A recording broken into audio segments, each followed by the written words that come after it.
So this is our final challenge for calculation month. We're looking at sales of anything from the trolley on our flights for Prep Air. So there are some weird and wonderful products that are popping up in this challenge, so keep your eye out for those. So we've got 10 different inputs actually, but you'll notice that the solution only has one input step here, and that's because we're using a wildcard union. So let's talk about that first. So when we first drag in a month one table input here, then it's usually on single table, right?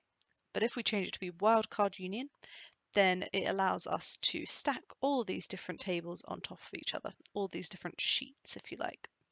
And we're using having our matching pattern to be blank, so it includes all of those sheets. And we can see all those sheets being included down here. And one thing you just need to remember to do is hit that apply button so that it creates this wildcard union and gives us these two additional fields, these table names and file paths. So now we can take a look at our data, see that that's all done quite well. We don't have any lots of nulls in any of the fields. So yeah, it looks like everything's gone well and stacked on top of one another nicely. So let's go ahead with the meat of the challenge.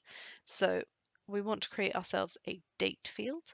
And the way that we're going to do that, if I click back in our changes pane here on the left-hand side, before I've created the date field, then we have a couple of different fields going on. So we've got our month number in our table names field, and then we've also got this day of the month field here to give us our day. And we know that the year is going to be 2021.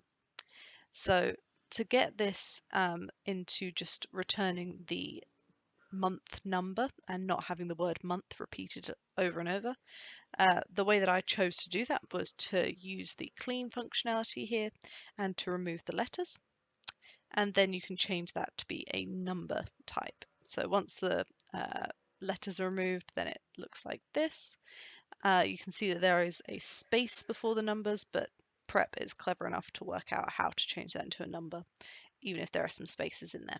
So that's nice and easy there too. Then to create that date, then I chose to use the make date function there. So if we just check what the syntax is for that, then you just have the year, the month, and the day. And that's as simple as it is to create a date field. So the year is 2021, our month is coming from our table names field, and the day of the month is giving us our day. So that gives us our date field as per the challenge requirements.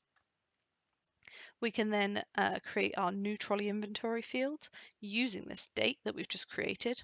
So we can say that rather than writing an if-else statement, we can just use this simple statement saying, you know, date greater than or equal to the 6th of, sorry, not the 6th, the 1st of June. And that will return Boolean values true or false. And so that's nice and simple to create that field too. Then we come on to looking at our product. So we want to take away anything that comes after the hyphen. So if we take a look at the product names over here, we've got 2,500 unique values, which, yeah, that's quite a lot of different products. We've got a lot of detail going on there. So what we're going to do is we're going to use our split values, custom split, and we're going to just type in a hyphen there, and we only want the first field to be returned.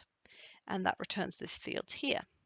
So we can go ahead and get rid of this product field now. We don't need it. We just have those 1,000 unique values. So still a lot of different products, but you know, cut it down significantly, grouped it into a higher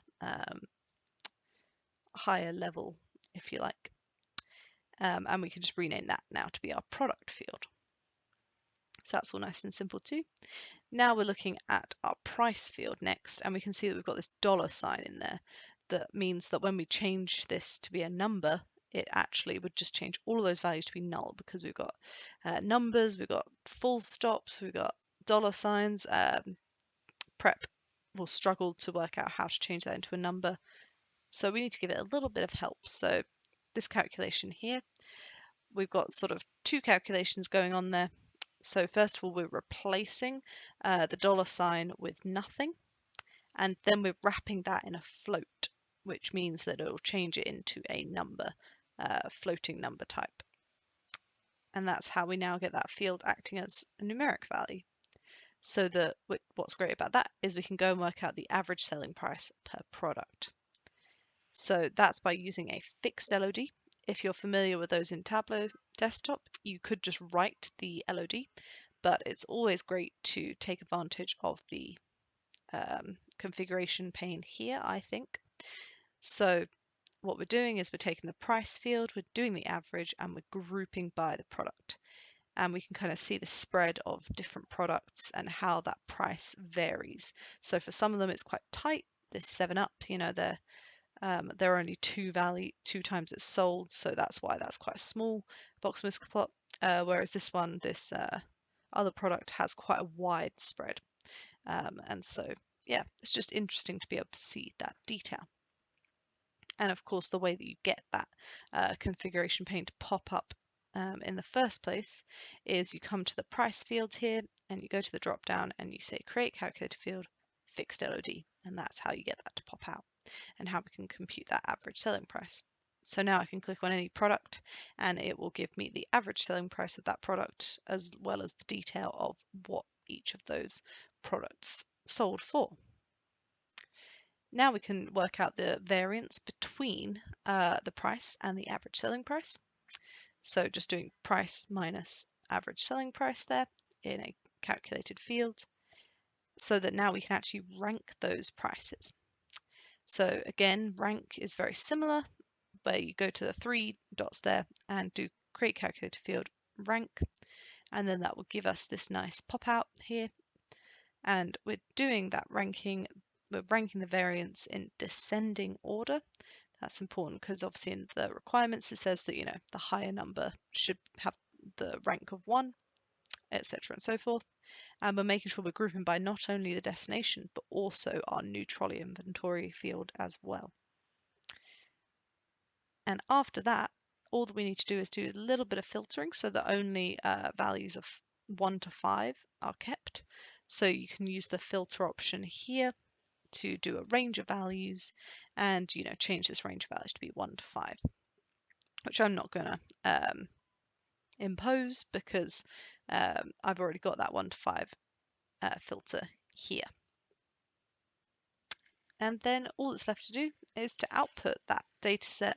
You can rearrange the columns if you like, but order doesn't matter, as we know, if we're going to feed this into Tableau Desktop anyway. So hopefully you enjoyed that challenge. Hopefully the skills that you learn across the month made this challenge nice and easy to follow. And thanks very much for joining in.